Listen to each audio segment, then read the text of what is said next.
എന്നാൽ ആ കമ്പനിക്ക് വേണ്ട പണവും കൊടുത്ത് എന്നെ അവിടുന്ന് രക്ഷപ്പെടുത്തി ഈ നാട്ടിലേക്ക് കൊണ്ടുവന്നത് ജോർജ. അതാണ് കാർണിവൽ. അപ്പൊ ലില്ലി ചോദിക്കുകയാണ്, നിന്നെന്തിനാണ് മനുഷ്യർ കാർണിവലിൽ കൊണ്ടുപോയി കളഞ്ഞത്? നിന്നെ എന്തുകൊണ്ട് അവരെ വളർത്തിയില്ല? അതിന് സെബാസ്റ്റ്യൻ പറയും, എന്തുകൊണ്ടാണെന്ന് നിനക്കിപ്പോൾ മനസ്സിലായിട്ടുണ്ടാവും. സംഭവം സെബാസ്റ്റ്യനും ഒരു വിന്റർ ആടാണ്. മറ്റാടുകൾ കൂടത്തിൽ ചേർക്കാത്തതുകൊണ്ട് ഇതിന്റെ ഓണർ കാർണിവലിൽ കൊണ്ടുപോയി കളഞ്ഞതായിരുന്നു സെബാസ്റ്റ്യന്. ഈ സംഭവം എല്ലാം കഴിഞ്ഞ് ഇനി രാവിലെ കാലത്ത് പോലീസുകാരനാകെ ഡൗട്ട് അടിച്ചിരിക്കുക. പുള്ളിക്കാരൻ ആ പുസ്തകം വായിച്ചു. നമ്മുടെ ആടുകൾ അവൻ വായിക്കുന്നുണ്ടോ എന്ന് എത്തി നോക്കുന്നുണ്ട്. അവരെ കണ്ടിട്ട് ഇവനാകെ വണ്ടടിച്ചിരിക്കുക. എന്തായാലും കുറച്ച് കഴിയുമ്പം പത്രക്കാരൻ വരുന്നുണ്ട്. നിങ്ങൾ എന്തെങ്കിലും കണ്ടുപിടിച്ചോ എന്ന് ചോദിച്ചിട്ട്. അപ്പൊ പോലീസുകാരൻ, കണ്ടുപിടിക്കാനുള്ള വഴി എനിക്ക് മനസ്സിലായി. ഇപ്പം നമ്മുടെ കയ്യിലുള്ളത് 5 സസ്പെക്റ്റുകളാണ്. കൊല ചെയ്യാൻ ഉപയോഗിച്ചത് യൂട്രിയുടെ വിഷവും. ഇനി വേണ്ടത് മോട്ടീവും ഓപ്പർച്യൂണിറ്റിയാണ്. ആ മോട്ടീവും ഓപ്പർച്യൂണിറ്റിയും ആർക്കാണോ ഉള്ളത് അയാളായിരിക്കും കൊലപാതകി. അതുമാത്രം ഈ 5 പേരിൽ നിന്ന് നമുക്ക് കണ്ടുപിടിച്ചാൽ മതി. അവരെന്താണ് മറയ്ക്കണേന്നറിയണം, അവർക്ക് അലിബൈ ഉണ്ടോയെന്നറിയണം. അതുകൊണ്ട് ഇവരെ എല്ലാമാണ് ഇനി ചോദ്യം ചെയ്യാനുള്ളതെന്ന് പറഞ്ഞ് ഇവർ ഓരോരുത്തരായിട്ട് ചോദ്യം ചെയ്യാൻ തുടങ്ങും. അതിലാദ്യം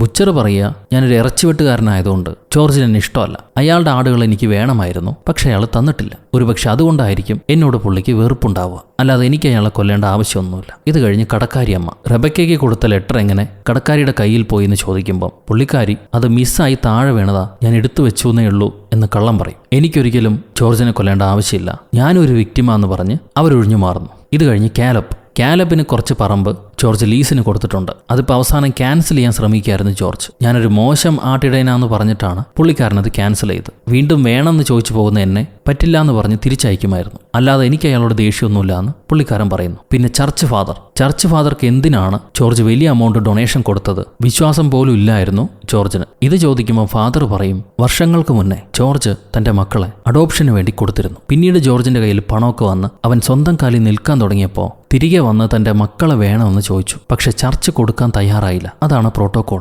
എന്നാൽ മക്കൾ എവിടെയുണ്ട് എന്നെങ്കിലും അറിയണമെന്നുള്ള ആഗ്രഹം ജോർജ് പ്രകടിപ്പിച്ചപ്പോൾ ഞാൻ പള്ളി അറിയാതെ അവരുടെ സ്ഥലവിവരം ജോർജിന് പറഞ്ഞു കൊടുത്തു. അതിന് പ്രതിഫലമായി കുറച്ച് പണവും പറ്റി. അത് ഈ പള്ളി പുനർനിർമ്മിക്കാൻ വേണ്ടി ഉപയോഗിച്ചു. അങ്ങനെ ചെയ്യാൻ പാടില്ലായിരുന്നു, എന്നാലും എനിക്കത് ചെയ്യേണ്ടി വന്നു. അതുകൊണ്ടായിരിക്കാം ജോർജ് എന്നെ ബാഡ് ഷെപ്പേർഡ് എന്ന് പറയുന്നു. ഞാനാണ് യഥാർത്ഥത്തിൽ ബാഡ് ഷെപ്പേർഡ്. ഇത് കഴിഞ്ഞ് പോലീസുകാർ നേരെ മകളുടെ അടുത്തേക്ക് ചെല്ലുന്നു. ജോർജ് മരിക്കുന്ന സമയം 8-നും 11-നും ഇടയിൽ നിങ്ങൾ എവിടെയായിരുന്നു എന്ന് ചോദിക്കുമ്പോൾ മകള് പറയും, അവൾ എയർപോർട്ടിലായിരുന്നു എന്ന്. അപ്പൊ പോലീസുകാർ മറ്റൊരു വിഷയം കൂടെ കണ്ടുപിടിച്ചിട്ടുണ്ട്. റെബക്ക അഡോപ്ഷനിൽ പോയപ്പോൾ അവളുടെ പേര് മാറ്റിയിട്ടുണ്ട്, ചാസ്റ്റി ക്രാംഫസ്. ആ പേരിലെ ഹിസ്റ്ററി പരിശോധിക്കുമ്പോൾ പുള്ളിക്കാരിക്ക് ഒരു ഫ്രോഡ് കള്ളനുമായി കണക്ഷൻ ഉണ്ടായിരുന്നു. അയാളുടെ ഗേൾഫ്രണ്ട് ആയിരുന്നു നമ്മുടെ റെബക്ക. പല ഫോർജറിയിൽ ഇവൾക്കും പങ്കുണ്ട്. അതെങ്ങനെ സംഭവിച്ചു എന്ന് ചോദിക്കുകയാണ് പോലീസ്. റെബക്ക പറയും, അതൊക്കെ വർഷങ്ങൾക്ക് മുന്നെയാണ്. 3 വർഷം മുന്നേ തന്നെ ഞാൻ അവരുമായിട്ടുള്ള ബന്ധമൊക്കെ വേണ്ടാന്ന് വെച്ചിരുന്നു. ഇപ്പൊ സമാധാനമായിട്ട് ജീവിക്കുകയാണ്. അതുകൊണ്ടാണ് പഴയ കാര്യങ്ങൾ പറയാതിരുന്നെന്ന് പറയും. അപ്പൊ പോലീസുകാരൻ വീണ്ടും ഒരു ചോദ്യം ചോദിക്കുന്നു, നിങ്ങൾ ആ പള്ളിയുടെ അടുത്തേക്ക് പോയിട്ടുണ്ടോ, യൂട്രിയുടെ അടുത്തേക്ക് പോയിട്ടുണ്ടോ? അവൾ ഇല്ലെന്ന് പറയും. ജോർജിന്റെ ഫാമിലേക്ക് പോയിട്ടുണ്ടോ എന്ന് ചോദിക്കുമ്പോഴും അവളില്ലാന്ന് പറയും. ഈ സംഭവങ്ങളെല്ലാം നമ്മുടെ ആട്ടിൻ പറ്റം ഒളിച്ചിരുന്ന് കേൾക്കുന്നുണ്ട്. അത് കഴിഞ്ഞ് അവര് തമ്മിൽ ഒരു ചർച്ച കൂടുക. കാലബിന്റെ ലീസ് പോയതുകൊണ്ട് അവന് ജോർജിനോട് ദേഷ്യം ഉണ്ടാവും. പിന്നെ റെബക്ക, അവൾ കാര്യമായി കള്ളം പറയുന്നുണ്ട്. സോ ആരായിരിക്കും ഇത് ചെയ്തിട്ടുണ്ടാവുക? ഇത് കേട്ട പഫി പറയാണ്, വെറുതെ ചിന്തിച്ച് തല പൊണ്ണാക്കണ്ട, റെബക്ക തന്നെയായിരിക്കും ഇത് ചെയ്തിട്ടുണ്ടാവുക. അല്ലെങ്കിൽ ഇത്രയും കള്ളം പറയേണ്ട ആവശ്യമില്ലല്ലോ. ഉടനെ ആ കുഞ്ഞാടില്ലേ, വിന്റർ ആട്, അത് പറയും, ഇല്ല ഒരിക്കലുമില്ല, റെബക്ക നല്ല പെണ്ണ, അവളുടെ സ്നേഹവും സഹതാപവും കാണുമ്പോൾ തന്നെ അറിയാം അവൾക്കൊരിക്കലും അവളുടെ അച്ഛനെ കൊല്ലാൻ കഴിയില്ല. അപ്പൊ ലില്ലി ചോദിക്കുകയാണ് നമ്മുടെ പഫിയുടെ അടുത്ത്, കഴിഞ്ഞ ദിവസം റെബക്ക ഇങ്ങോട്ട് വന്നപ്പോൾ ജോർജിന്റെ അതേ മണമാണ് റെബക്കയ്ക്ക് എന്ന് നീ പറഞ്ഞിരുന്നു. റെബക്ക ഒരുപാട് ദൂരത്തായിരുന്നു, നിനക്ക് മണം കിട്ടാൻ സാധ്യതയില്ല. എന്നിട്ടും നീ ജോർജിന്റെ മണമാണ് അവൾക്കെന്ന് പറഞ്ഞിരുന്നു. അതെന്തുകൊണ്ടാ? സത്യം പറ, നീ എന്തെങ്കിലും മറയ്ക്കുന്നുണ്ടോ എന്ന് പഫിയോട് ചോദിക്കുക. ഉടനെ പഫി കുറച്ചൊക്കെ പകച്ചിട്ട്, സോറി, അത് കാണാൻ നല്ല ഭംഗിയുള്ളതുകൊണ്ട് ഞാൻ ആർക്കും കാണിച്ചു കൊടുത്തില്ല. അതെനിക്ക് വേണം തോന്നി, അതുകൊണ്ടാണ് ഞാൻ ഈ രഹസ്യം ആരോടും പറയാത്തതെന്ന് പറയും. എന്താണ് രഹസ്യം എന്ന് ചോദിക്കുമ്പം ഈ പഫി ഒരു വളം മറച്ചു വെച്ചിട്ടുണ്ട്. അത് റെബക്കയുടെ കയ്യിൽ നിന്ന് ജോർജ് മരിക്കുന്ന ദിവസം താഴത്ത് വീണതാ. അന്ന് പഫി അടുത്ത് നിന്ന് റെബക്കയെ കണ്ടിരുന്നു. പക്ഷേ ഈ മെറ്റൽ താഴത്ത് വീണപ്പം അത് സ്വന്താക്കാൻ വേണ്ടി ഈ രഹസ്യം ഇന്ന് വരെ ആരോടും പറഞ്ഞില്ല. നീ എന്ത് പണിയാ കാണിച്ചത്? ഈ ഒരു വളയ്ക്ക് വേണ്ടി ഇത്രയും സ്വാർത്ഥമായിട്ട് പെരുമാറാൻ പാടുണ്ടോ? അത് ശരിയായില്ല എന്നും പറഞ്ഞ് ഇവരൊക്കെ അവളെ ചീത്ത പറയും. അത് കഴിയുമ്പോൾ എന്തായാലും വള കിട്ടിയല്ലോ, ഇപ്പൊ റെബക്ക തന്നെയാണത് ചെയ്തതെന്ന് നമുക്ക് ഉറപ്പായി. ഇത് കേട്ട് സെബാസ്റ്റ്യൻ അങ്ങോട്ട് വരും. ഒരു തുണ്ട് പീസ് മെറ്റൽ കിട്ടിയതുകൊണ്ട് റെബക്കയാണ് ചെയ്തതെന്ന് നമുക്ക് ഉറപ്പിക്കാൻ പറ്റില്ല. അപ്പൊ ലില്ലി, പിന്നെ എന്തുകൊണ്ട് അവൾ പോലീസുകാരോട് കള്ളം പറഞ്ഞു എന്ന് ചോദിക്കുക. അത് കേട്ട് സെബാസ്റ്റ്യൻ പറയും, അവൾ തെറ്റ് ചെയ്തിട്ടില്ല, കാരണം അവളുടെ കണ്ണുകളിൽ നിന്ന് എനിക്ക് മനസ്സിലായി അവൾ കുറ്റക്കാരിയല്ല. ഒരു വിന്റർ ആടിനെ മറ്റൊരു വിന്റർ ആട് ആടിനെ കാണുമ്പോൾ മനസ്സിലാവുള്ളൂ. നിങ്ങൾക്കൊരാളെ എളുപ്പത്തിൽ കുറ്റപ്പെടുത്താൻ കഴിയും, എന്നാൽ അവരുടെ മനസ്സിൽ എന്താണുള്ളതെന്ന് നിങ്ങൾ മനസ്സിലാക്കാറില്ല. അവൾ ഒരിക്കലും ഇത് ചെയ്തിട്ടുണ്ടാവില്ല എന്നും പറഞ്ഞ് സെബാസ്റ്റ്യൻ അവിടെ നിന്ന് മാറിപ്പോവാം. ഉടനെ മോപ്പിൾ ചോദിക്കും, നമ്മൾ ഈ വളയും കൊണ്ട് ഇനി എന്താ ചെയ്യാൻ പോണേ? അതിനൊരു വഴിയുണ്ടെന്നും പറഞ്ഞ് ലില്ലി മോപ്പിളിനെ വിളിച്ചുകൊണ്ട് പോകും. മോപ്പിൾ ചെന്ന് പോലീസുകാരൻ്റെ തൊപ്പിയും കടിച്ചെടുത്ത് ഇവരുടെ പറമ്പിലേക്ക് തിരിച്ചോടി വരാം. പുറകെ തൊപ്പി താടാന്നും വിളിച്ചുകൊണ്ട് പോലീസുകാരൻ സ്റ്റേഷനിൽ നിന്ന് ഇവരുടെ പറമ്പ് വരെ ഓടി വരുന്നുണ്ട്. വന്ന് നോക്കുമ്പം ഇവരാ വള തൊപ്പിക്കടിയിൽ വെച്ച് വള ഇവിടുന്ന് കിട്ടിയതാണെന്നുള്ള രീതിയിൽ കാണിച്ചു കൊടുക്കുക. പോലീസുകാരൻ ഉടനെ ആളും പടയുമായി റെബക്കയുടെ വീട്ടിലേക്ക് ചെല്ലും. എന്നിട്ട് ഈ വള ജോർജിന്റെ പറമ്പിൽ നിന്ന് കിട്ടിയതാ, പക്ഷെ നിങ്ങൾ കള്ളം പറഞ്ഞു അങ്ങോട്ട് പോയിട്ടില്ലെന്ന്. എനിക്ക് നിങ്ങളുടെ റൂം പരിശോധിക്കാനുള്ള വാറണ്ടുണ്ട്, ഞാനൊന്ന് ചെക്ക് ചെയ്യണമെന്ന് പറഞ്ഞിട്ട് പോലീസുകാരൻ കയറി അവളുടെ മുറിയൊക്കെ പരിശോധിക്കും. അപ്പോൾ അവളുടെ ഷൂവിനടിയിൽ ഈ യൂട്രിയുടെ പൂക്കളൊക്കെ കിടക്കുന്നത് കാണും. സോ അവൾ ആ യൂട്രിയുടെ അടുത്തേക്ക് പോയിട്ടുണ്ട്. ഈ തെളിവ് മതി അവൾ കുറ്റവാളിയാണെന്ന് മനസ്സിലാക്കാൻ. ഉടനെ പോലീസുകാരൻ അവളെ അറസ്റ്റ് ചെയ്ത് സ്റ്റേഷനിലേക്ക് കൊണ്ടുപോവാണ്. പുറകെ തന്നെ നമ്മുടെ ലില്ലി പെണ്ണും പോകുന്നുണ്ട്. അവിടെ വെച്ച് പോലീസുകാരൻ റെബക്കയോട് ചോദിക്കും, നിങ്ങൾ എന്തിനു വേണ്ടിയിട്ടാണ് ജോർജിന്റെ പറമ്പിലേക്ക് പോയതെന്ന്. അപ്പോൾ റെബക്ക പറയാണ്, അന്ന് രാത്രി ഞാൻ പോയിരുന്നു. അച്ഛൻ നേരത്തെ തന്നെ എനിക്ക് കത്തുകൾ അയക്കുമായിരുന്നു. എന്നെ കാണണമെന്ന് അദ്ദേഹം ഒരുപാട് ആഗ്രഹിച്ചിരുന്നു. ഞാൻ ഈ നാട്ടിലേക്ക് വന്ന സമയത്ത് തന്നെ അച്ഛൻ്റെ അടുത്തേക്ക് പോവുകയാണ് ചെയ്തത്. എന്നിട്ട് എന്താണ് സംഭവിച്ചതെന്ന് പോലീസുകാരൻ ചോദിക്കുമ്പോൾ റെബക്ക പറയും, ഞാനും അച്ഛനും ഇരുന്ന് ഒരുപാട് സംസാരിച്ചു. കൂടുതലും അച്ഛൻ്റെ ആടുകളെ പറ്റിയാണ് അച്ഛൻ പറഞ്ഞത്. അവരുടെ പേരുകൾ, അവരുടെ സ്വഭാവം. ആ ഫാം ഞാൻ ഏറ്റെടുത്ത് നടത്തണമെന്ന് അച്ഛൻ ആഗ്രഹിച്ചിരുന്നു. നേരത്തെ തന്നെ അച്ഛൻ്റെ വിൽപ്പത്രം കൂടെ എനിക്ക് അയച്ചിട്ടുണ്ടായിരുന്നു. പക്ഷേ അവസാനത്തെ വിൽപ്പത്രം ഞാൻ കണ്ടിട്ടില്ല. സംസാരിച്ചു കഴിഞ്ഞ് ഞാൻ തിരികെ പോവുകയാണ് ചെയ്തത്. പിന്നീട് എന്താ സംഭവിച്ചതെന്നറിയില്ല. അപ്പോൾ പോലീസുകാരൻ ചോദിക്കും, എന്നിട്ട് എന്തിനാണ് കള്ളം പറഞ്ഞതെന്ന്. അതിന് റെബക്ക പറയാണ്, എൻ്റെ പേരിൽ നേരത്തെ തന്നെ ഒരുപാട് കേസുകളുണ്ട്. മാത്രമല്ല അന്ന് രാത്രി ഞാൻ അച്ഛനെ കാണാൻ പോയി എന്നും കൂടെ അറിയുമ്പോൾ നിങ്ങൾ എന്നെ സംശയിക്കും, ഞാനാണിത് ചെയ്തതെന്ന് വിചാരിക്കും. അതുകൊണ്ട് പേടിച്ചിട്ടാണ് ഞാൻ കള്ളം പറഞ്ഞതെന്ന് പറയാം. ഉടനെ പോലീസ്, ഞങ്ങൾക്ക് സോളിഡായിട്ട് എടുക്കാൻ പറ്റില്ല, മാത്രമല്ല ഞാൻ നിന്നെ വിശ്വസിക്കുന്നുമില്ല എന്ന് പറഞ്ഞിട്ട് അവളെ പിടിച്ച് സെല്ലിനകത്ത് അടച്ചു വെക്കുകയാണ്. അത് കഴിയുമ്പോൾ വക്കീല് വന്ന്, ആ മുത്തിയമ്മ വക്കീല് വന്ന് പോലീസുകാരനെ കാണുന്നു. ജോർജിന്റെ മകൾ തന്നെയായിരിക്കും കൊലയാളിയെന്ന് ഞാൻ ഒരിക്കലും വിചാരിച്ചില്ല. പണത്തിനു വേണ്ടി ആൾക്കാരെന്തും ചെയ്യുമല്ലേ, ഇനി അതിനെക്കുറിച്ച് ആലോചിച്ചിട്ട് കാര്യമില്ല, നടക്കേണ്ട കാര്യങ്ങൾ ചെയ്യുക. ഞാൻ ജോർജിന്റെ മകനോട് സംസാരിച്ചു. പുള്ളിക്കാരന് ഈ നാട്ടിലേക്ക് വരാൻ താല്പര്യമില്ല. ആ ഷീപ്പുള്ള ലാൻഡും കൂടെ വിൽക്കാനാണ് അങ്ങേര് ഉദ്ദേശിച്ചിരിക്കുന്നത്. അതുകൊണ്ട് നാളെ കാലബിന് ആ സ്ഥലം വിൽക്കാനുള്ള പേപ്പർ വർക്ക് ഞാൻ ചെയ്യാണ്. എന്തെങ്കിലും ആവശ്യമുണ്ടെങ്കിൽ എന്നെ അറിയിച്ചാൽ മതി. എന്തായാലും പോലീസുകാരൻ ഒരു പൊട്ടനല്ല എന്നുള്ളത് ഇപ്പം എനിക്ക് മനസ്സിലായി എന്നും പറഞ്ഞിട്ട് ആ അമ്മച്ചി പോയി കളയും. ഇത് കഴിയുമ്പോൾ ലില്ലി മെല്ലെ ഒളിച്ചു വന്ന് പോലീസ് സ്റ്റേഷൻ ജനലിലൂടെ റെബക്കയെ നോക്കുന്നുണ്ട്. റെബക്കയുടെ ലക്ഷണം കാണുമ്പോൾ ഒരുപക്ഷെ അവൾ ചെയ്തിട്ടുണ്ടാവില്ല എന്നാണ് ലില്ലി വിചാരിക്കുക. ഈ കാര്യം ലില്ലി ചെന്ന് മോപ്പിളിനോട് പറയുന്നു. റെബക്ക ആയിരിക്കോ ചെയ്തിട്ടുണ്ടാവുക, എനിക്കതിൽ സംശയമുണ്ട്. അപ്പം മോപ്പിള്, നീയല്ലേ ആണെന്ന് പറഞ്ഞത്, യാഥാർത്ഥ്യം നേരത്തെ കണ്ടുപിടിക്കാൻ നിനക്ക് കഴിവുണ്ട്, പിന്നെ എന്തുകൊണ്ട് ഇപ്പോൾ നീ മനസ്സിലാക്കുന്നില്ല? അതിന് ലില്ലി, ഇത് യഥാർത്ഥ മനുഷ്യരുടെ കഥയായതുകൊണ്ട് എനിക്കൊന്നും പിടുത്തം കിട്ടുന്നില്ല, ഒന്നുകൂടെ ആലോചിക്കേണ്ടതുണ്ടെന്ന് പറയും. ആ സമയത്ത് ഇവരെ പറമ്പിന് അടുത്ത പറമ്പ് കാലബിന്റെ പറമ്പിൽ നിന്ന് ആടുകളുടെ ശബ്ദം കേൾക്കുന്നുണ്ടാവും. അപ്പൊ മോപ്പിൾ, നമ്മൾ എന്തായാലും കാലബ് കൊണ്ടുപോകും. അപ്പൊ അതിനു മുന്നേ അയാളുടെ പറമ്പും ആടുകളെയൊക്കെ പരിചയപ്പെട്ടാലോ, നമുക്കൊന്ന് പോയി നോക്കിയാലോ എന്നും പറഞ്ഞ് ഇവൻ ലില്ലിയും വിളിച്ച് കാലബിന്റെ പറമ്പിലേക്ക് പോകുന്നു. മൊത്തം ഇരുട്ടായിരിക്കും, നല്ല മഞ്ഞുണ്ട്, ഒന്നും കാണുന്നില്ല. പെട്ടെന്നാണ് കറുത്ത മുഖമുള്ള കുറേയധികം ആടുകൾ അങ്ങോട്ട് വരുന്നു. ഇതുങ്ങളെ കണ്ട് ഇവർ പേടിക്കും. എല്ലാത്തിൻ്റെയും കഴുത്തിൽ മണി കെട്ടി തൂക്കിയിട്ടുണ്ട്. ലില്ലി പറയും, ഞങ്ങൾ കൂട്ടുകൂടാൻ വന്നതാണ്, ഉപദ്രവിക്കാൻ വന്നതല്ല. എൻ്റെ പേര് ലില്ലി, ഇത് മോപ്പിൾ, ഞങ്ങൾ അടുത്ത പറമ്പിലെ അന്തേവാസികളാണ്. ഇനി കാലബ് ഞങ്ങളെ വാങ്ങിക്കുമ്പോൾ ഞങ്ങളും നിങ്ങളുടെ കൂടെ വന്ന് താമസിക്കും. ഞങ്ങളെ കൂട്ടുകാരായി കാണാൻ നിങ്ങൾക്ക് എതിർപ്പൊന്നുമില്ലല്ലോ. ഇത് കേൾക്കുമ്പം ആ പറമ്പിലെ ആടുകൾ പറയാണ്, ഓടി രക്ഷപ്പെട്ടോന്ന്. ഇവർക്കൊന്നും മനസ്സിലാവില്ല. പെട്ടെന്ന് ദൂരെയെന്ന് പട്ടികൾ കുരയ്ക്കുന്ന ശബ്ദം കേൾക്കും. ഈ വന്ന ആടുകളെല്ലാം എങ്ങോട്ടോ ഓടി മറയുന്നു. അപ്പൊ ലില്ലിക്കും മോപ്പിളിനും തിരിച്ചു പോകാനുള്ള വഴി അറിയില്ല. വെളിച്ചം കാണുന്ന ഭാഗത്തേക്ക് ഇവർ നടക്കും. എത്തിപ്പെടുന്നത് ഈ കാലബിന്റെ ഏതോ ഒരു ആട്ടിൻ തൊഴുത്തിലാണ്. അതിനകം കാണുമ്പോൾ എന്തൊക്കെയോ ദുരൂഹതകളുള്ളതായിട്ട് ഇവർക്ക് തോന്നും. ഉള്ളിൽ പോയി നോക്കുമ്പോഴാണ് കാലബും ഇറച്ചിവെട്ടുകാരനും തമ്മിൽ സുഹൃത്തുക്കളാണ്. അവർ ഈ ആടുകളെയെല്ലാം വെട്ടി വിൽക്കുകയാണ് ചെയ്യുന്നത് എന്നറിയാം. ഇതിവരറിഞ്ഞ ഉടനെ തന്നെ 2 പട്ടികൾ ഇവരെ പിടിക്കാൻ വേണ്ടി ഓടി വരുന്നുണ്ട്. ഇവർ ജീവനും കൊണ്ട് ഓടും. പക്ഷെ പട്ടികളുടെ വേഗത്തിന് ഇവർക്ക് ഈട് കൊടുക്കാൻ പറ്റുന്നില്ല. പിടിക്കപ്പെട്ടോന്നാവുമ്പോഴാണ് പെട്ടെന്ന് സെബാസ്റ്റ്യൻ ചാടി വീഴുന്നത്. അതൊരു ഹീറോയുടെ എൻട്രി ആയിരുന്നു. പട്ടികളെല്ലാം അവൻ കുത്തിയെടുത്ത് തെറിപ്പിക്കും. പക്ഷെ ഈ 2 പട്ടികളുമായിട്ടുള്ള യുദ്ധത്തിൽ കുറേയധികം കടി കൊള്ളുന്നുണ്ട് പാവം സെബാസ്റ്റ്യൻ. എന്നാലും തന്റെ കൂട്ടുകാരെ വിട്ടുകൊടുക്കാതെ അവസാനം വരെ അവൻ പോരാടുന്നുണ്ട്.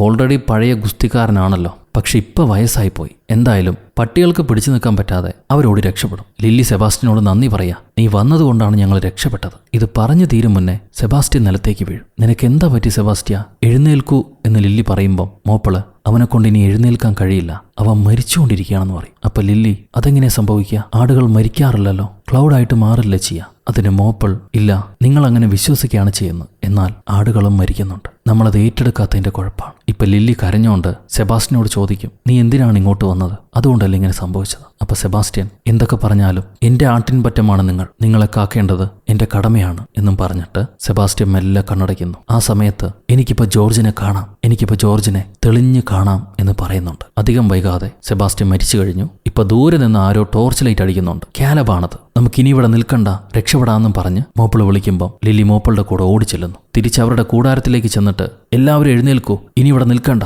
നമ്മൾ ആപത്തിലാണ്, നമുക്കിവിടുന്ന് ഓടി രക്ഷപ്പെടാമെന്നും പറഞ്ഞ് ഇവൾ ആടുകളെല്ലാം വിളിച്ച് അവരുടെ പറമ്പും താടി ഓടി രക്ഷപ്പെടാൻ നോക്കുക. എന്നാൽ ആദ്യം അവർ പേടിച്ചില്ലേ ആ റോഡ് കണ്ടിട്ട്, അതേപോലെ ഇപ്രാവശ്യം ആട്ടും പറ്റങ്ങളും ആ റോഡ് കണ്ട് പേടിക്കുന്നുണ്ട്. പേടിക്കേണ്ട, മുന്നോട്ട് വരുമെന്ന് പറയുമ്പോൾ അവർ ചോദിക്കും, ഞങ്ങൾ എങ്ങോട്ടാണ് നീ കൊണ്ടുപോകുന്നത്? അപ്പൊ ലില്ലി, എനിക്കറിയില്ല, എന്തായാലും സെബാസ്റ്റ്യൻ മരണപ്പെട്ടു. ആടുകൾ ക്ലൗഡായിട്ട് മാറില്ല ചെയ്യുന്നു, ആടുകൾ ചത്തുപോകും, അതാണ് സത്യം. എൻ്റെ ഭാഗത്താണ് തെറ്റ്. ഇപ്പോ കാലബ് നമ്മളെ കൊണ്ടുപോവാണെങ്കിൽ അവൻ നമ്മളെല്ലാം കൊന്നുകളയും. കാരണം ആടുകളുടെ ഇറച്ചി വെക്കുന്നതാണ് അവന്റെ ജോലി. നമ്മൾ അവന് പിടികൊടുക്കാൻ പാടില്ല, എങ്ങോട്ടെങ്കിലും ഓടി രക്ഷപ്പെടണം. ഇത് കേൾക്കുമ്പോൾ ആട്ടിൻപറ്റം പറയും, നീ കള്ളം പറയാണ്, അങ്ങനെയൊന്നും സംഭവിക്കില്ല, ആടുകൾ ക്ലൗഡായിട്ട് മാറും, വെറുതെ വിഷമിപ്പിക്കണ്ട, ഇതൊന്നും താങ്ങാനുള്ള കരുത്ത് ഞങ്ങൾക്കില്ല, അതുകൊണ്ട് ഞങ്ങളെല്ലാം അത് മറക്കുകയാണെന്ന് പറഞ്ഞ് ഇവർ 1 2 3 എണ്ണി എല്ലാവരും അത് മറന്നു കളയും. എന്നിട്ട് തിരിച്ചവരുടെ കൂടാരത്തിലേക്ക് തന്നെ പോവാണ്. അപ്പൊ ലില്ലി കരഞ്ഞോണ്ട്, സെബാസ്റ്റ്യൻ പറഞ്ഞ സത്യം, ഞാനൊരു ഭീരുവായിരുന്നു, അതുകൊണ്ടാണ് എല്ലാം മറക്കാൻ ശ്രമിച്ചത്. പക്ഷെ മോപ്പിൾ, നിങ്ങളൊന്നും മറന്നിട്ടില്ലല്ലോ, നിങ്ങളെ കൊണ്ട് എങ്ങനെ ഇത് സാധിക്കുന്നു? ഇത്രയും വിഷമം ഉള്ളിലൊതുക്കി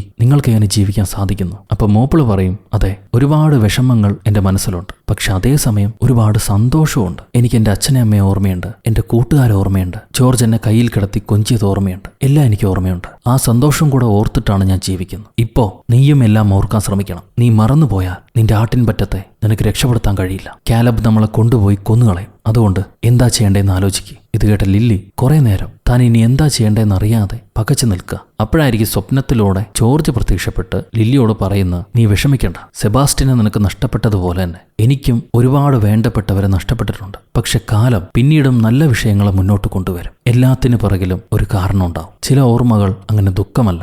ഇപ്പൊ എല്ലാം മറന്നുപോയിട്ടുണ്ടെങ്കിലും നീ എന്നെ മറന്നിട്ടില്ലല്ലോ, അതിലെനിക്ക് സന്തോഷമേ ഉള്ളൂ. ഇനി നമ്മുടെ ആട്ടിൻകൂട്ടത്തെ രക്ഷപ്പെടുത്തണം, അതാണ് നീ ചെയ്യേണ്ടത്, നിന്റെ കടമയാണത്. എനിക്കതിന് കഴിയുന്നില്ല എന്ന് ലില്ലി പറയുമ്പോൾ ജോർജ് പറയും, ആലോചിച്ച് നോക്ക്, ഒരു ക്രൈമിൽ പ്രധാനപ്പെട്ട തെളിവെന്താ? വിക്ടിം, മരണപ്പെട്ട ആള്, അയാളുടെ അവസ്ഥ എന്തായിരുന്നു എന്നും ചോദിച്ചിട്ട് ജോർജ് തന്റെ 2 കൈകളും കാണിച്ചു കൊടുക്കും. ഒരു കയ്യിൽ ഗ്രീൻ പെയിന്റും മറ്റേ കയ്യിൽ ബ്ലൂ പെയിന്റുമാണുള്ളത്. ഇത് കാണുമ്പം ലില്ലിക്ക് എന്തോ മനസ്സിലാവുന്നുണ്ട്. എന്തായാലും റെബക്കയല്ല അത് ചെയ്തത്. ഇതാരാണ് ചെയ്തതെന്ന് ഇപ്പം എനിക്ക് മനസ്സിലായി. ഞാനത് തെളിയിക്കേണ്ടിയിരിക്കുന്നു. അതിന് നമുക്ക് 2 തരം പെയിന്റ് വേണമെന്ന് പറഞ്ഞ് ഇവർ ബക്കറ്റിലുള്ള മഞ്ഞ പെയിന്റും നീല പെയിന്റും എടുക്കുന്നു. അതിലേക്ക് കൈയിടാൻ ഇവർക്ക് കഴിയില്ല, കാരണം ചെറിയ ബക്കറ്റാ. അപ്പൊ കുഞ്ഞാട്, വിന്റർ ആട് വന്നിട്ട് ഞാൻ സഹായിക്കാന്ന് പറയും. അങ്ങനെ കുഞ്ഞാടിന്റെ കൈകളിലേക്ക് ഈ മഞ്ഞ പെയിന്റും നീല പെയിന്റും മുക്കുന്നു, 2 കൈയിലായിട്ട്. എന്നിട്ട് ലില്ലി ആ കുഞ്ഞാടിനെയും കൊണ്ടുപോയി പോലീസ് സ്റ്റേഷനകത്ത് ഇറക്കിവിടും. ഈ കുഞ്ഞാട് പോലീസ് സ്റ്റേഷനിൽ ചെന്ന് റെബക്ക ഇരിക്കുന്നതിന് തൊട്ടടുത്തായി തന്റെ കൈകൾ കൊണ്ട് ഈ പെയിന്റ് നിലത്ത് വരയ്ക്കുന്നുണ്ട്. എന്താ വരച്ചു വെക്കണമെന്ന് മനസ്സിലാവുന്നില്ല. റെബക്ക ഇതെല്ലാം കണ്ടിട്ട്, ഇതൊരു പ്രത്യേകതരം ടൗൺ ആണല്ലോ, ഇവിടുത്തെ ആടുകൾ എന്താ ഇങ്ങനെയൊക്കെ പ്രവർത്തിക്കണമെന്ന് വിചാരിക്കും. ഇത് കഴിഞ്ഞ് പിറ്റേ ദിവസമായി. അപ്പൊ ലില്ലി കുഞ്ഞാടിനോട് ചോദിക്കുക, ജോർജ് നിന്റെ ചെവിയിൽ എന്തൊക്കെയോ പറയാറുണ്ടല്ലോ, എന്തായിരുന്നു അത്? അപ്പൊ കുഞ്ഞാട് പറയും, വിന്റർ ആടുകളാണ് ഏറ്റവും നല്ല ആട്, നീ വിഷമിക്കേണ്ട, നീ നല്ലതാണെന്നായിരുന്നു ജോർജ് എപ്പോഴും പറഞ്ഞുകൊണ്ടിരുന്നു. ഇത് കഴിഞ്ഞ ഇരട്ട സഹോദരന്മാരില്ലേ, അവര് തമ്മി സംസാരിക്കുക. ഇന്നലെ ലില്ലി പറഞ്ഞ കാര്യമൊക്കെ നീ മറന്നുപോയോന്ന്? 2 പേരും മറന്നിട്ടില്ല. അങ്ങനെയാണെങ്കിൽ ആട്ടിൻപറ്റത്തിൽ ആരും തന്നെ മറന്നിട്ടില്ല. മറന്ന പോലെ എല്ലാവരും അഭിനയിക്കുകയാണ്. ഇത് കഴിഞ്ഞ് നമ്മുടെ പോലീസുകാരനല്ലേ, അയാൾ സ്റ്റേഷനിലേക്ക് വരുമ്പം തറയെ കുറെ പെയിന്റ് ഒക്കെ വരച്ചു വെച്ചിരിക്കുന്നു. ഇതാരാ ചെയ്തതെന്ന് ചോദിക്കുമ്പോൾ റെബക്ക പറയാണ്, ഒരു കുഞ്ഞാടും ഒരു തള്ളാടും വന്നിരുന്നു, ആ ആടുകൾ കാണിച്ചു കൂട്ടിയതാണ് ഇതൊക്കെ. എനിക്ക് കണ്ടിട്ടൊന്നും മനസ്സിലാവുന്നില്ല. പോലീസുകാരൻ ആ ചിത്രത്തിലേക്ക് നോക്കും. റെബക്കയുടെ പടമുണ്ട്, നീല വര വരച്ചു കൊടുത്തിരിക്കുന്നു. പിന്നെ ജോർജിന്റെ പടം. ആ ജോർജിന്റെ പടത്തിൽ നിന്ന് നേരെ താഴത്തേക്ക് വന്നാൽ നീല പെയിന്റ്, അതിന് മേലെ മഞ്ഞ പെയിന്റ്, ഇത് രണ്ടും കൂടിയപ്പോൾ ഒരു ഗ്രീൻ കളർ പെയിന്റ്. അതായത് നീലയും മഞ്ഞയും കൂടിയപ്പം പച്ച പെയിന്റായി. ഇത് കണ്ടിട്ട് പോലീസുകാരനൊന്നും മനസ്സിലാവുന്നില്ല. ഇതെന്ത് മണ്ടത്തരാത്, എനിക്കൊന്നും മനസ്സിലായിട്ടില്ല. അയാൾ ആ പെയിന്റൊക്കെ തുടച്ചു മാറ്റാൻ നോക്കും. അപ്പോഴേക്കും ടൗണിൽ നിന്ന് വലിയ പോലീസുകാർ വന്നിട്ടുണ്ട്. റെബക്കയെ അവർക്ക് കൈമാറണം, നേരെ മജിസ്ട്രാറിന്റെ മുന്നിലേക്ക് കൊണ്ടുപോകണം. അതിനുവേണ്ടിയുള്ള പേപ്പർ സൈൻ ചെയ്ത് കൊടുക്കുകയാണ് നമ്മുടെ പോലീസുകാർ. ഇത് കാണുമ്പോൾ ലില്ലിക്കും കൂട്ടുകാർക്കും പോലീസുകാരനൊന്നും മനസ്സിലായില്ല എന്നുള്ളത് പിടികിട്ടി. എന്നാൽ ലില്ലിയും കൂട്ടുകാരും നിൽക്കുന്ന കണ്ടിട്ട് പോലീസുകാരന് സംശയം തോന്നുന്നു. അതിൽ ആ കുഞ്ഞാടില്ലേ, കുഞ്ഞാടിന്റെ കാലിൽ നീല മഞ്ഞ പച്ച 3 കളറുണ്ട്. ഇയാൾ കയ്യിലേക്ക് നോക്കുമ്പോൾ തന്റെ കൈ പച്ച കളറായിരിക്കുന്നു. ഉടനെ പോലീസുകാരൻ അവളെ കൊണ്ടുപോകല്ലേ, റെബക്ക ഇത് ചെയ്തിട്ടില്ല എന്ന് മൂത്ത പോലീസുകാരോട് പറയും. അപ്പൊ അവര് അതെങ്ങനെ നിങ്ങൾക്ക് മനസ്സിലായെന്ന് ചോദിക്കുക. ഉടനെ പോലീസുകാരൻ, ഇപ്പോഴാണ് യഥാർത്ഥ പ്രതി ആരാണെന്ന് എനിക്ക് പിടികിട്ടിയത്. നമ്മുടെ വക്കീലമ്മ പറഞ്ഞനുസരിച്ച് ഇത്രയും നാൾ ഞാൻ മണ്ടനായിരുന്നു, പക്ഷെ ഇനി അങ്ങനെ ആയിരിക്കില്ല. റെബക്ക ഈ നാട്ടിലേക്ക് വന്ന അന്ന് മുതൽ അവളായിരുന്നു പ്രധാന സസ്പെക്ട്. പഴയ ക്രൈം ഹിസ്റ്ററി ഉള്ളതുകൊണ്ട് അവൾക്കിതിൽ മോട്ടീവ് ഉണ്ടെന്നും മനസ്സിലാക്കാം. മാത്രമല്ല അന്ന് രാത്രി റെബക്ക ജോർജിന്റെ ഫാമിലേക്ക് പോയിട്ടുണ്ട്. എന്നാൽ ഇതെല്ലാം യഥാർത്ഥ കില്ലർ പ്ലാൻ ചെയ്തതുപോലെ നടന്ന അവസ്ഥകളാണ്. ഈ യഥാർത്ഥ കില്ലർ നമ്മൾ തേടിക്കൊണ്ടിരുന്ന സസ്പെക്ട് ലിസ്റ്റിലേ ഇല്ലാത്ത ആളാണ്. ജോർജിന്റെ വിൽപത്രത്തിൽ അയാളുടെ പേരുണ്ട്, എന്നാൽ സസ്പെക്ട് ലിസ്റ്റിൽ അയാളുടെ പേരില്ല. പുള്ളിക്കാരന് സ്ട്രോങ് അലിബയുണ്ട്. അതെന്താണെന്ന് വെച്ചാൽ അയാൾ ഈ രാജ്യത്ത് തന്നെയില്ല, സൗത്ത് ആഫ്രിക്കയിലാണ്. ജോർജിന്റെ രണ്ടാമത്തെ മകൻ. ജോർജ് റെബക്കയ്ക്ക് വിൽപത്രത്തിന്റെ ഒരു കോപ്പി അയച്ചിട്ടുണ്ടെങ്കിൽ അതേപോലെ മകനും അയച്ചിട്ടുണ്ടാവണം. ഇത് കിട്ടിയ മകൻ ജോർജിന് എത്രമാത്രം സ്വത്തുക്കളുണ്ടെന്ന് മനസ്സിലാക്കിയിട്ടുണ്ടാവും. അതിൽ ആ $30 മില്യൺ അതിന്റെ വിവരവും അയാൾ മനസ്സിലാക്കിയിട്ടുണ്ടാവണം. അതാണ് മോട്ടീവ്. ഇനി സ്വത്തിന് വേണ്ടി ഒരു കൊലപാതകം നടന്നാൽ വിൽപത്രത്തിൽ ആരുടെ പേരുണ്ടോ അവരായിരിക്കും പ്രധാന സസ്പെക്റ്റ് ആയിട്ട് വരിക. അങ്ങനെ റെബക്ക മെയിൻ സസ്പെക്റ്റ് ആയിട്ട് വന്നു. ലക്ഷണങ്ങളും എവിഡൻസും അവൾക്കെതിരാകുമ്പോൾ അവൾ തന്നെ പ്രതിയായിട്ടും വരുന്നു. ഇങ്ങനെ റെബക്ക പ്രതിയായാൽ അച്ഛന്റെ സ്വത്ത് അടുത്ത മകനിലേക്ക് പോകും. അയാൾ ഈ നാട്ടിലില്ലാത്തതുകൊണ്ട് ആരും സംശയിക്കൂല. എന്നാൽ ഇവിടെ റെബക്ക എങ്ങനെയാണോ അഡോപ്ഷനിലൂടെ തന്റെ പേര് മാറ്റിയത്, അതുപോലെ ആ മകനും പേര് മാറ്റിയിട്ടുണ്ട്. പുതിയ ഐഡന്റിറ്റിയിലാണ് അവൻ ജീവിക്കുന്നത്. അങ്ങനെയാണെങ്കിൽ മറ്റൊരു പേരിൽ അയാൾ നമ്മുടെ ഇടയിൽ ജീവിക്കുന്നുണ്ടാവാം. അതാര് വേണമെങ്കിലും ആവാം. എന്തിന്? ഈ പത്രക്കാരൻ എലിയോട്ട് മാത്യൂസും കൂടെ ആവാന്ന് പറഞ്ഞിട്ട് പോലീസുകാരൻ പത്രക്കാരനെ ചൂണ്ടിക്കാണിക്കും. നമ്മുടെ കുഞ്ഞാടില്ലേ, അതന്ന് രാത്രി കണ്ടത് ഈ എലിയോട്ട് മാത്യൂസിനെയാണ്. അവനിപ്പത് മനസ്സിലായി. ഇത് കേട്ട പത്രക്കാരൻ, നിങ്ങൾ എന്തൊക്കെയാണ് ഈ പറയുന്നത്? ഞാൻ പേപ്പറിൽ വർക്ക് ചെയ്യാൻ തുടങ്ങിയിട്ട് വർഷങ്ങളായി. എനിക്ക് ഈ നാടുമായിട്ടും ഇവിടുത്തെ ആൾക്കാരുമായിട്ടും ഒരു ബന്ധവുമില്ല. നിങ്ങൾ പറയുന്നതെല്ലാം കെട്ടുകഥകളാണ്. അപ്പൊ പോലീസുകാരൻ, ജോർജ് നിങ്ങളോട് പറഞ്ഞിരുന്നു റെബക്ക കാണാൻ വരുന്നുണ്ടെന്ന്. സോ റെബക്കയെ ഫ്രെയിം ചെയ്താൽ സ്വത്തുക്കൾ മുഴുവൻ നിങ്ങൾക്ക് കിട്ടുമെന്ന് നിങ്ങൾ പ്രതീക്ഷിച്ചിരുന്നു. അങ്ങനെ അവളെ ഫ്രെയിം ചെയ്യാൻ തീരുമാനിച്ചു. ഇനിയിപ്പോൾ പേര് മാറ്റമുള്ളതുകൊണ്ട് എങ്ങനെയെങ്കിലും ഈ ഗ്രാമത്തിലേക്ക് വരണം, ആരും സംശയിക്കാത്ത രീതിയിൽ. അതുകൊണ്ടാണ് ഇവിടെ നടക്കുന്ന ഫെസ്റ്റിവലിന്റെ പേരും പറഞ്ഞ് ഒരു സ്റ്റോറി ടെല്ലറെ പോലെ നിങ്ങൾ ഈ നാട്ടിലേക്ക് വന്നത്. അന്ന് തിരിച്ചു പോകാൻ ശ്രമിച്ചെങ്കിലും കാർ ആക്സിഡന്റ് ചെയ്ത് ഒരു കാരണം ഉണ്ടാക്കി ഈ നാട്ടിൽ തന്നെ താമസിക്കുകയായിരുന്നു. അന്ന് റെബക്ക പോയി കഴിഞ്ഞ് നിങ്ങൾ നിങ്ങളുടെ അച്ഛനെ കാണാൻ ചെന്നിരുന്നു. അച്ഛൻ ശ്രദ്ധിക്കാത്ത സമയത്ത് അങ്ങേരെ ഡ്രിങ്ക്സിൽ നിങ്ങൾ വിഷം കലർത്തി. ഈ വിഷം കഴിച്ച അച്ഛൻ പെട്ടെന്ന് ബോധരഹിതനായി നിലത്തേക്ക് വീണു. ആ നേരത്താണ് നിങ്ങൾ കൃത്രിമമായി ഉണ്ടാക്കിയ വിൽപത്രം ആ ക്യാരവാനകത്ത് വെക്കുന്നത്. എന്നാൽ ശക്തനായ നിങ്ങളുടെ അച്ഛൻ